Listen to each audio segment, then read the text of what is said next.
लेकिन हमारे ही समाज के लोग जब बाबा साहब की जयंती मनाते हैं तो सिर्फ बाबा साहब को चमारों का नेता बनाने की कोशिश करते हैं, जबकि बाबा साहब चमारों के नेता नहीं थे।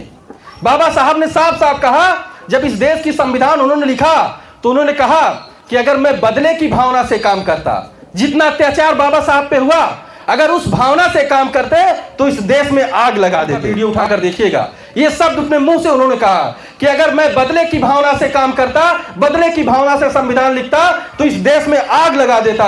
लेकिन मेरे मन में ऐसा नहीं है। मैं, जो हमारे गुरु हैं महात्मा फूले, संत कबीर, महात्मा गौतम बुद्ध, उन्होंने इस देश में समता मूलक समाज की स्थापना करने के लिए पूरा जीवन संघर्ष किया। इसलिए मैं अपने गुरु को धोखा नहीं दूंगा और इस देश में समता मूलक समाज की स्थापना कैसे हो उसके लिए काम करूंगा। और ये काम अब तो हमारे महापुरुष रहे नहीं, अब ना ही मान्यवर साहब कांसीराम रहे, ना ही बाबा साहब रहे, ना ही महात्मा फूले रहे, लेकिन जो सीख उन्होंने हमें देकर गए उस चीज को आगे बढ़ाने का काम हमारा आपका है कि नहीं है। अगर हमारा एक भाई भटक गया है तो ऐसा नहीं करना कि बीच चौराहे पे खड़ा करके उसको बेइज्जती करें, उसको डांटे, उसको मारे। क्या ये करने से बाबा साहब का मिशन पूरा होगा? ये लड़के ने अगर आज गलती किया तो इसको यहाँ खड़ा करके मारे या इसके घर जाकर आग लगा दे, क्या इससे बाबा साहब का मिशन पूरा होगा?